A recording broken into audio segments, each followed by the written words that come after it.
देख रहे हैं अनहोनी, तो चलिए बढ़ते हैं आज की इस कहानी की ओर।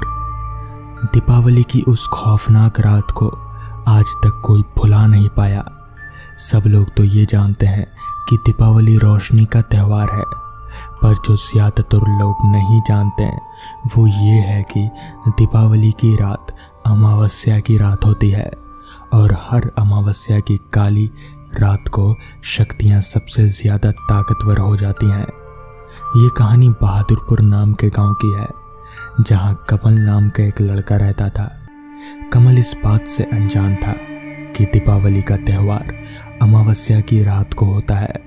वो अपने दोस्त विकास के साथ दिवाली की रात सड़क पर घूम रहा था। तभी विकास की नज़र मंदिर के पीछे गई। उस मंदिर के पीछे एक सुनसान सा घर था। उस घर में एक सुंदर लड़की लाल रंग की साड़ी पहने दीपक जला रही थी। विकास कमल को लेकर उस घर के पास चला गया। जैसे ही दोनों वहां पहुंचे, उन्होंने देखा कि पूरा घर दीपकों से सजा हुआ था। उन्हें बालकनी पर खड़ी वो लड़की बहुत ही सुंदर नजर आई। उसने फिर मुस्कुराकर उन दोनों को अंदर बुलाने का इशारा किया, तो कमल और विकास तुरंत उस घर में चले गए। घर अंदर से भी उतना ही खूबसूरत सजा हुआ था जितना कि बाहर से। घर में रखे मेज पर खाने के लिए अलग अलग चीजें रखी हुई थी। कमल मेज पर रखे लड्डुओं में से एक लड्डू उठाकर खाने लगा। उसके हाथ से वो लड्डू गलती से नीचे गिर गया। जैसे ही कमल लड्डू उठाने के लिए नीचे झुका, तो उसने देखा कि मेज के नीचे एक भयानक काली परछाई थी, जो कमल को ही देखते ही गायब हो गई। ये सब देख कमल के होश ही उड़ गए। कमल जैसे ही विकास को ये बताने के लिए ऊपर उठा, उसने देखा कि विकास सीढ़ियों के ऊपर अपने आप खींचा चला जा रहा था। कमल ये देखकर बेहद घबरा गया। फिर अचानक घर में पायलों की आवाज़ आने लगी, जैसे कि कोई लड़की एक कमरे से दूसरे कमरे में जा रही हो।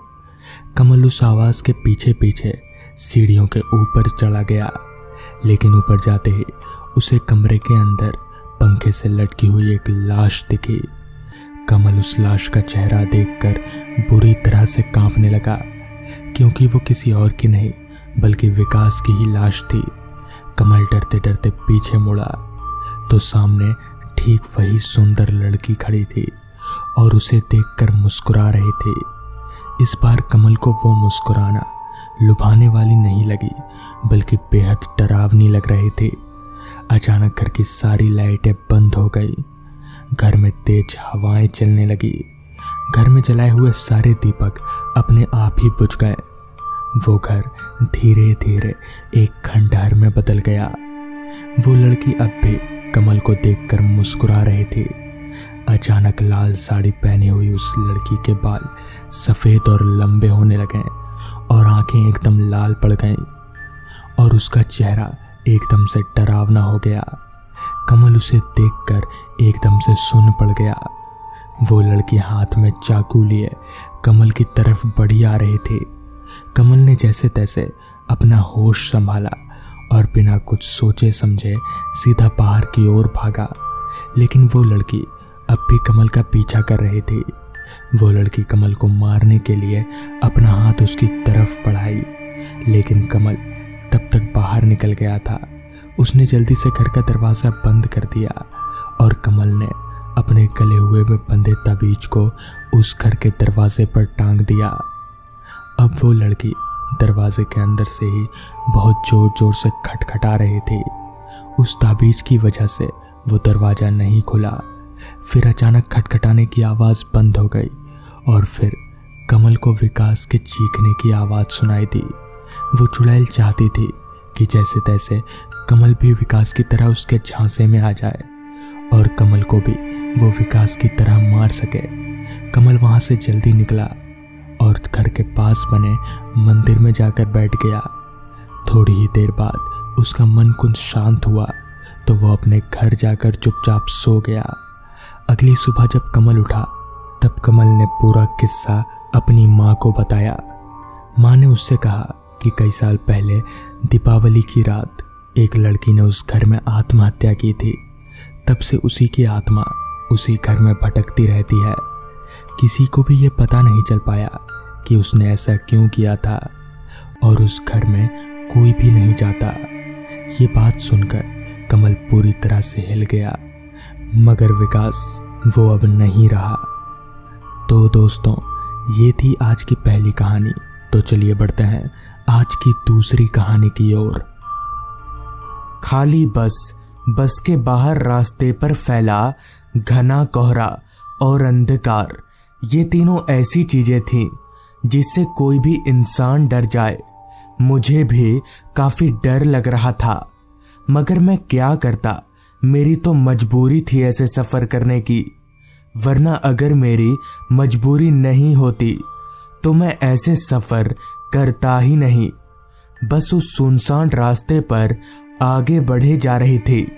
बस के अलावा रास्ते पर ना तो कोई गाड़ी नजर आ रही थी और ना ही कोई इंसान। दरअसल मैं आज अपने दोस्त विकास के घर जा रहा हूँ। वो भी पहली बार। मैंने विकास को कहा था कि मैं कल सुबह वाली बस से आ जाऊंगा, मगर उसी ने कहा कि अगर मैं आज रात को आया तो एक रात ज्यादा उसके घर पर रह पाऊंगा, इसलिए मुझे रात वाली बस पकड़नी पड़ी। खैर, विकास और मैं कॉलेज टाइम से ही बहुत अच्छे दोस्त हैं, तो उसके लिए इतनी तकलीफ तो बनती ही है। मैंने कंडक्टर को बोलकर रखा था कि तालघाट चौक पर मुझे उतार दे, जिसके बाद अभी चौक पर से विकास मुझे पिक कर लेगा। कुछ देर बस यूं ही चलती रही, जिसके बाद पता नहीं क्यों अचानक से मेरी आंख लगने लगी। पता नहीं ऐसा क्यों हो रहा था। शायद ठंड के कारण मुझे नींद आ रही थी या फिर कुछ और। अभी मेरी आंख लगने ही वाली थी कि तभी कंडक्टर जोर से बोला, तालघाट चौक आ गया साहब, उतरो। कंडक्टर के इतना बोलते ही बस रुकी। मैंने फटाफट से अपना सामान उतारा और बस से नीचे उतर गया। बस से नीचे उतरते ही मेरा स्वागत एक तेज ठंडी हवा के झोंके से हुआ। वो बस भी मुझे उतारकर वहां से आगे चली गई। मैंने अपने जेब से फोन निकाला और विकास को फोन लगाने जा ही रहा था कि पता चला कि मेरा फोन ऑफ हो चुका है। मेरी परेशानी एक ही झटके में पहाड़ जितनी बड़ी हो गई। मुझे समझ नहीं आ रहा था कि अब क्या करूं, विकास से कांटेक्ट करूं कैसे, क्योंकि विकास ने तो मुझसे यही कहा था कि तालघाट चौक पर उतरकर मुझे फोन करना। मेरा घर पास में ही है, मैं बाइक लेकर आ जाऊंगा। पर अब मैं विकास को कैसे फोन करूं, मुझे कुछ सूझ नहीं रहा था, क्योंकि उस रास्ते पर मेरे अलावा कोई शख्स नहीं था। पूरा का पूरा चौक खामोशी में डूबा हुआ था। अभी मैं वहां खड़े खड़े ये सब सोच ही रहा था कि तभी सामने से मुझे एक मोटरसाइकिल आती हुई दिखी। उस बाइक को देखकर मेरी जान में जान आई कि चलो अब मैं इस आदमी से उसका फोन मांगकर विकास को फोन कर सकता हूं। मगर वो बाइक जब मेरे करीब आई तो मेरी खुशी का कोई ठिकाना ना रहा, क्योंकि वो बाइक सवार शख्स कोई और नहीं बल्कि खुद विकास ही था। विकास ने अपनी बाइक को मेरे पास लाकर रोका और बोला, क्या हुआ, फोन क्यों नहीं किया तूने? इस पर मैंने जवाब दिया, अरे भाई मेरा फोन ऑफ हो गया था, मैं कैसे करता फोन। इस पर विकास बोला, चल कोई नहीं, बैठ बाइक पर, रात काफी हो गई है। विकास के इतना कहते ही मैं उसकी बाइक पर चढ़कर बैठ गया।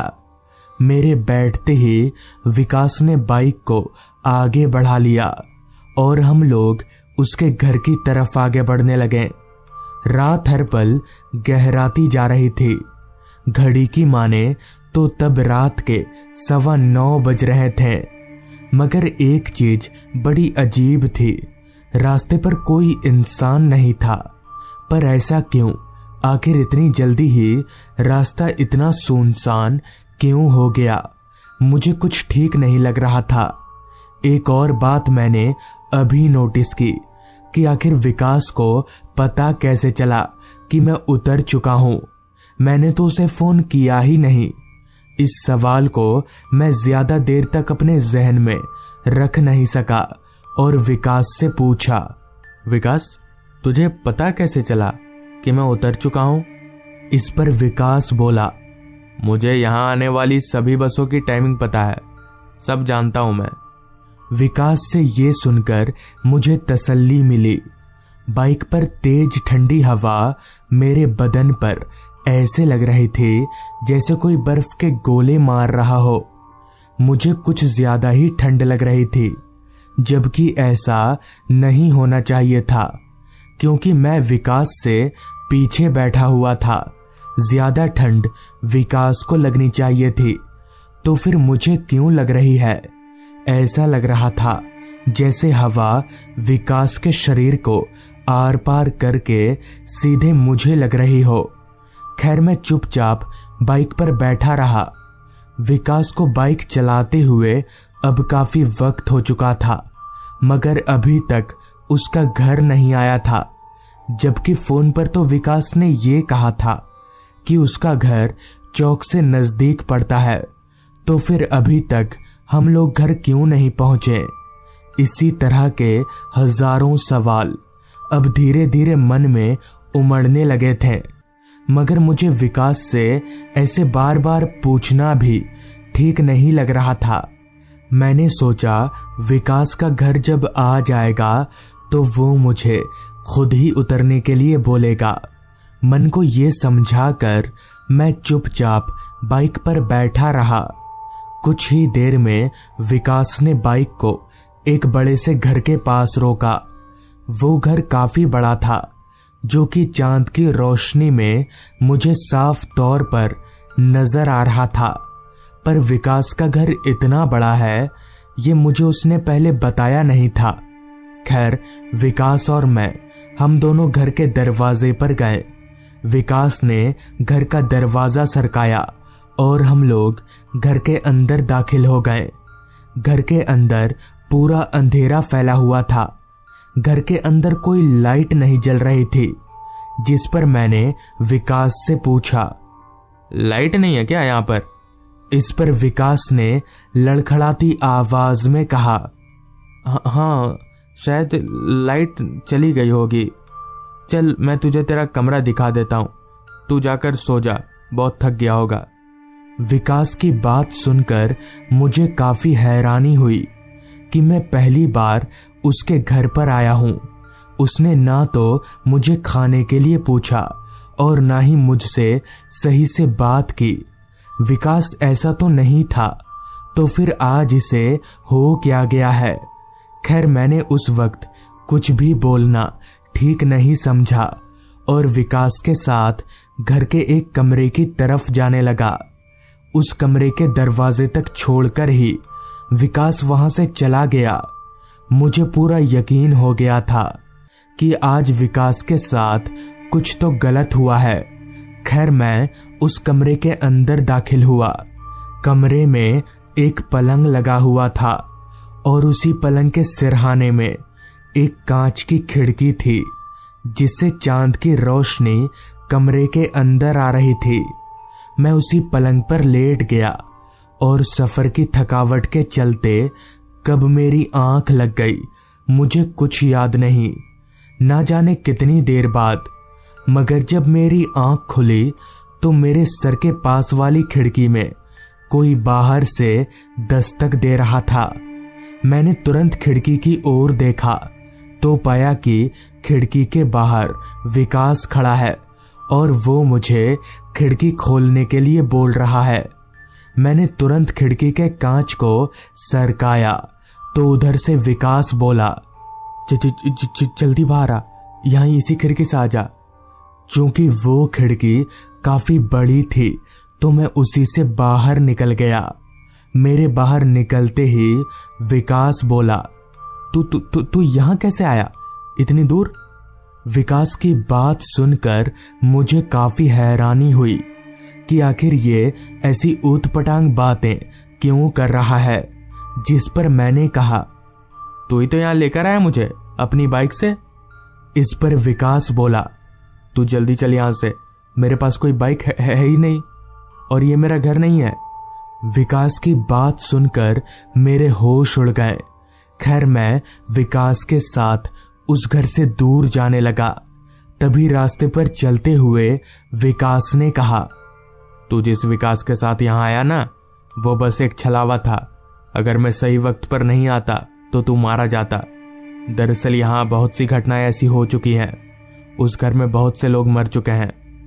आगे विकास ने बताया कि वो मुझे फोन करने की काफी कोशिश कर रहा था, मगर मेरा फोन लग ही नहीं रहा था।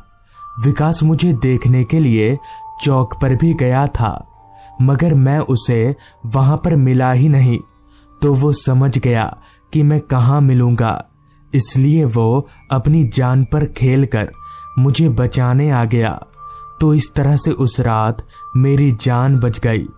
विकास की पूरी बात सुनकर मुझे समझ आ गया कि क्यों बाइक पर मुझे काफी तेज ठंड लग रही थी और क्यों वो विकास मुझसे अजीब तरीके का बर्ताव कर रहा था। खैर उस रात मेरी जान बच गई, यही काफी है। तो दोस्तों, ये थी आज की कहानी। स्टेशन पर उतरने के बाद सबसे पहले मैंने तो अपना सामान साइड किया, फिर प्लेटफॉर्म पर इधर उधर निगाहें घुमाने लगा कि काश कोई खाने का स्टॉल मिल जाए, क्योंकि दोपहर से मैंने कुछ नहीं खाया था, सिर्फ इसलिए कि जब अपने गांव के स्टेशन पर उतरूंगा तो वहां की वर्ल्ड फेमस बर्फी खाऊंगा। मगर यहां उतरकर मेरे अरमानों पर पानी फिर गए, क्योंकि स्टेशन पर ना तो खाने का कोई स्टॉल नजर आ रहा था और ना ही कोई इंसान। वहां ट्रेन से उतरने वाला भी मैं अकेला ही मुसाफिर था। समझ नहीं आ रहा था कि आखिर ऐसा क्यों है। अगली बार मैं जब यहां आया था तो बहुत सारी दुकानें थी, फिर आज ऐसा नजारा क्यों? मेरे मन में इस प्रकार के हजारों सवाल उमड़ने लगे थे, जिनका मेरे पास कोई जवाब नहीं था। खैर मैं अपना सामान लेकर स्टेशन से बाहर निकलने लगा। अभी मैं स्टेशन से बाहर निकल ही रहा था कि तभी पीछे से किसी ने मेरा हाथ पकड़कर मुझे खींच लिया। मैंने जब पीछे पलटकर देखा तो पाया कि एक बूढ़ा सा आदमी मुझे स्टेशन से बाहर निकलने के लिए रोक रहा है और बार बार एक ही बात बोल रहा है, बाहर बाहर मत जाओ, वो लोग मार देंगे, सबको मार दिया उन लोगों ने। मुझे बड़ा अजीब लगा कि आखिर ये आदमी किनकी बात कर रहा है। आखिर बिना दुश्मनी के कौन किसी को मारेगा? मैं ये सब सोचने लगा, मगर जब मैंने उस बूढ़े आदमी का चेहरा गौर से देखा तो मुझे समझ आ गया कि ये कोई पागल भिखारी है। लिहाजा मैंने उस भिखारी के हाथ से अपने हाथ को छुड़ाया और स्टेशन से बाहर निकलने लगा। स्टेशन से बाहर निकलकर मैं जब रास्ते पर आया तो मैंने एक दफा वापस पीछे पलटकर देखा तो स्टेशन के बाहर एक बड़ा सा बोर्ड लगा हुआ था, जिस पर लिखा था कल आना। उस बोर्ड को देखकर एक और बार मेरा दिमाग घूम गया। भला किसी स्टेशन के बोर्ड पर ऐसा क्यों लिखा रहेगा? खैर चूंकि स्टेशन के बाहर कोई ऑटो रिक्शा या फिर कोई इंसान वगैरह नहीं था, जिस वजह से मैं पैदल ही अपने घर की तरफ आगे बढ़ने लगा। रात के 12:45 बज रहे थे और गांव का रास्ता एकदम सुनसान था। पहले की तरह ही रास्ते पर लाइट का कोई बंदोबस्त नहीं था और क्योंकि बात काफी पुरानी भी है, इसलिए कहीं ना कहीं ये सब सामान्य ही था। पर एक चीज सामान्य नहीं थी, वो थी स्टेशन पर किसी का ना होना और स्टेशन के बोर्ड पर कल आना ऐसा लिखना। खैर, मैं चुपचाप रास्ते पर चलता रहा। अभी मैं चल ही रहा था कि तभी मेरी नजर रास्ते के एक किनारे एक घर पर गई। घर के बाहर एक लालटेन जल रही थी और उसी दीवार पर लिखा हुआ था कल आना, वही चीज जो स्टेशन के बोर्ड पर लिखी हुई थी। पर यह कल आना है क्या, किस लिए लिखा गया है, ये सब मेरी समझ से परे था। खैर, मैं कुछ कर तो सकता नहीं था, जिस वजह से मैं वापस घर की तरफ चलने लगा। चांद की रोशनी में आसपास सब कुछ दिन की तरह चमक रहा था।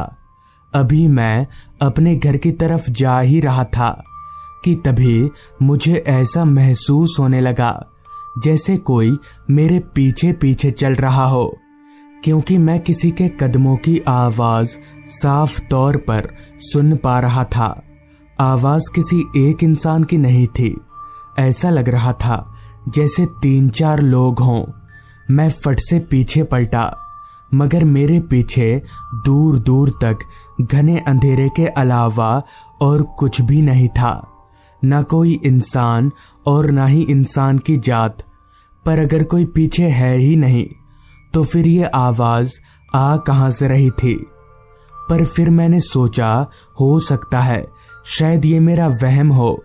इतना सोचकर मैं वापस से रास्ते पर चलने लगा, लेकिन पता नहीं क्यों अंदर ही अंदर अब मुझे काफी बेचैनी सी होने लगी थी, क्योंकि ये सब मेरे साथ बिल्कुल पहली बार हो रहा था।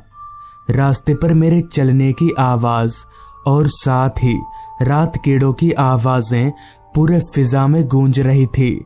अभी मैं आगे बढ़ ही रहा था कि तभी सामने रास्ते के एक किनारे पर मुझे कोई आदमी खड़ा दिखा। वो आदमी यूं ही चुपचाप सिर्फ रास्ते के एक किनारे पर खड़ा था।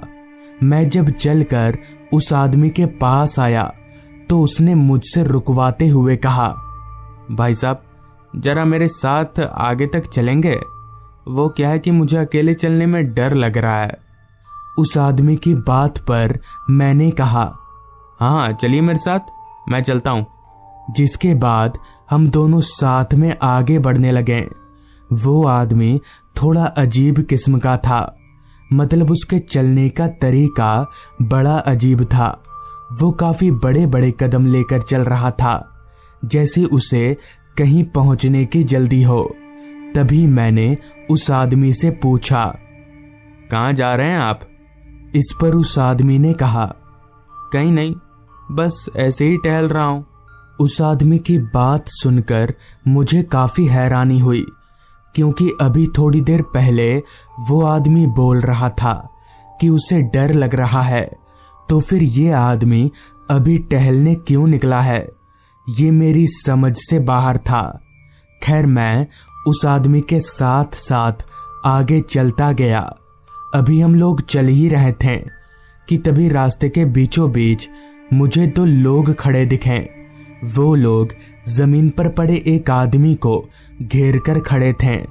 मैं भागकर उन लोगों के पास गया और पूछा, क्या हुआ है इनको? मगर उनमें से किसी ने भी मुझे कोई जवाब नहीं दिया। चूंकि मैं पेशे से खुद एक डॉक्टर था, लिहाजा मैं उस आदमी के पास जाकर जमीन पर बैठा। चूंकि वो आदमी औंधे मुंह जमीन पर पड़ा हुआ था, इसलिए मुझे उसका चेहरा नहीं दिख रहा था। खैर, मैंने उस आदमी की कलाई पकड़ी और नब्ज टटोलने लगा तो पता चला कि उस आदमी की सांसें नहीं चल रही, मतलब वो आदमी मर चुका था। उस आदमी का चेहरा देखने के लिए मैंने उसके शरीर को अपनी ओर घुमाया तो उसका चेहरा देखकर मेरे पैरों तले की जमीन निकल गई। मेरी सांसें तेजी से ऊपर नीचे होने लगी, क्योंकि ये वही आदमी था जिसके साथ मैं थोड़ी देर पहले चल रहा था। पर यह कैसे हो सकता है? अगर वो आदमी मर चुका है तो फिर मेरे साथ कौन चल रहा था? मैंने तुरंत अपनी निगाहें चारों तरफ घुमाई, मगर वो आदमी अब कहीं भी नहीं था। मैंने डरते डरते वहां मौजूद उन दोनों लोगों को पूरी बात बताई। पूरी बात सुनकर उन दोनों में से एक आदमी ने कहा, सांसें नहीं चल रही तो क्या हुआ, उसमें कौन सी बड़ी बात है, वो तो हमारी भी नहीं चल रही, आप चेक कर लो। मुझे बड़ा अजीब लगा कि आखिर ये आदमी ऐसा कैसे बोल सकता है। किसी जिंदा इंसान की सांसें कैसे नहीं चल सकती? ये जानने के लिए मैंने उनमें से एक आदमी की कलाई पकड़ी, तो सच में उस आदमी की सांसें नहीं चल रही थी। मैं समझ गया कि यहाँ दाल में कुछ काला नहीं, बल्कि पूरी दाल ही काली है। इतने में ही जमीन पर पड़ा वो आदमी भी उठकर खड़ा हो गया। मैं उन तीनों के बीच में से जैसे तैसे गिरते पड़ते वहां से निकलकर अपने घर पहुंचा। हालांकि घर वाले पहले दरवाजा नहीं खोल रहे थे, पर फिर भी बाद में उन्होंने दरवाजा खोला। मैंने हांफते हांफते घर वालों को पूरी बात बताई, तो उन्होंने जो बताया वो होश उड़ा देने वाला था। उन्होंने बताया कि दरअसल कुछ दिन पहले गांव में एक बदमाश तांत्रिक आया था। उसके बहुत से गलत काम थे, इसलिए गांव वालों ने उसे गांव से मारकर निकाल दिया। पर वो बदमाश तांत्रिक जाते जाते गांव में 3 आत्माएं छोड़ गया। वो आत्माएं हर रात गांव के किसी घर का दरवाजा पीटती, और जो दरवाजा खोल देता अगली सुबह उसकी लाश मिलती। पहले पहले तो गांव वालों को इससे बचने का तरीका मिल ही नहीं रहा था, पर जब बाद में एक तांत्रिक ने बताया कि दरवाजे पर कल आना लिख देने से वो आत्माएं नहीं आएंगी, तो सबने वही करना शुरू कर दिया, और ये तरीका सच में कारगर निकला। ये सब सुनकर मुझे समझ आ गया कि आखिर क्यों स्टेशन के गेट पर कल आना लिखा था। तो दोस्तों, ये थी आज की कहानी।